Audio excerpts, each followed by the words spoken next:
Hello दोस्तों, आज हम पढ़ेंगे यूजीसी नेट ज्योग्राफी। ठीक है, ज्योग्राफी के बारे में। ठीक, तो ये मतलब ज्योग्राफी के बारे में जो बच्चे नेट की प्रिपरेशन कर रहे हैं उनके लिए हैं कुछ छोटे छोटे पॉइंट हैं जो मैं लेके आई हूँ। ठीक है, तो ये ज्योग्राफी से है। ठीक, तो इसको पढ़ते हैं, देखते हैं, पढ़ते हैं और याद करने की कोशिश करते हैं। ठीक है, इम्पॉर्टेंट, बहुत ही इम्पॉर्टेंट पॉइंट है क्योंकि मैंने छाँट के इसको लिखा है। ठीक है, तो पहले देखते हैं लू लू के बारे में पढ़ते हैं। लू क्या है? लू राजस्थान के मरुस्थल क्षेत्र के स्थानीय पौने हैं। लू जो है, लू तो देखा जाए तो हल्की फुल्की तो यहाँ अपने यूपी में भी थोड़ी बहुत चलती ही है गर्मी के दिनों में, लेकिन ये राजस्थान के स्थानीय पौने मानी जाती है। राजस्थान की स्थानीय पौने उत्तरी भारत में गर्मियों में उत्तर पश्चिम तथा पश्चिम से पूर्व दिशा में चलने वाली प्रचंड उष्ण और शुष्क हवाओं को लू कहा जाता है। ठीक है, इन हवाओं को लू कहते हैं। खास मीन मिस्र के उत्तरी भाग की स्थानीय पवन। जो ये खास मीन है, खास मीन भी एक पवन, मतलब हवा है, एक पवन है। ठीक है, तो ये कहाँ की पवन है? मिस्र की। ठीक है, मिस्र की ये पवन है जो खास मीन है। ठीक है, ये मिस्र के उत्तरी भाग के स्थानीय पवन है। अफ्रीका में इसके कई नाम हैं, मतलब अफ्रीका में इस खास मीन के कई नाम हैं। मिस्र में इसको खास मीन कहा जाता है। लीबिया में इसको गिबली कहा जाता है। ट्यूनीसिया में इसको चिली नाम से जाना जाता है। ठीक है, मतलब ट्यूनीसिया जो है, ट्यूनीसिया कोई जगह है जहाँ पे इसको चिली के नाम से जाना जाता है।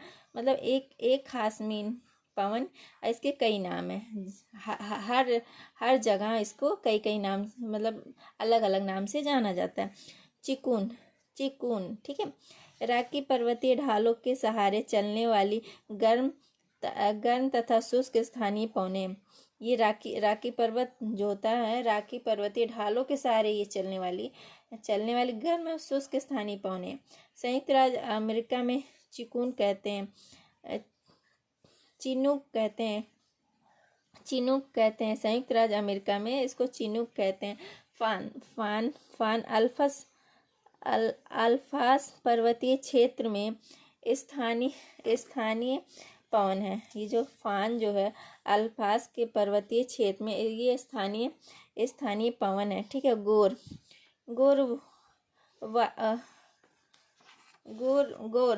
वायु क्षेत्र में निर्मित स्थलाकृति है। ठीक है, ये कहीं की स्थलाकृति है, वायु द्वारा अपर्दन और अपक्षय से निर्मित है। मतलब पवनों के वायु के अपर्दन और अपक्षय से इस गोर का निर्माण हुआ। तरंग कर्तित बेदी ये कैलिफोर्निया तट पे पाई जाती। तरंग कर्तित बेदी कहाँ पाई जाती? कैलिफोर्निया तट पे पाई जाती।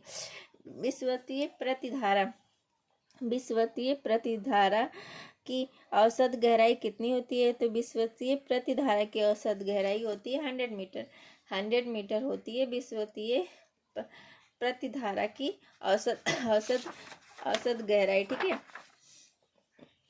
आगे देखते हैं विविधता में एकता का सिद्धांत किसने दिया था? विविधता में एकता का सिद्धांत किसने दिया था?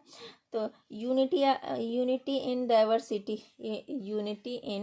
डाइवर्सिटी का सिद्धांत किसने दिया था? कार्ल रिटर ने यूनिटी इन डाइवर्सिटी का सिद्धांत दिया था। ठीक है, और सामाजिक निश्चयवाद का सिद्धांत का प्रतिपादन किसने किया था? फ्रेडरिक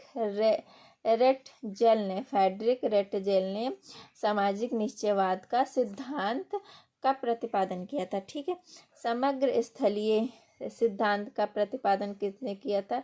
वाइडल डी ला ब्लास जो थे, इन्होंने समग्र स्थलीय सिद्धांत का प्रतिपादन किया। अन्योन क्रिया सिद्धांत का प्रतिपादन किसने किया था? जीन ब्रून्स ने अन्योन क्रिया का सिद्धांत का प्रतिपादन किया था। प्रयासी और पश्चधावन अवधारणा गुन्नार मिल्टन ने आरंभ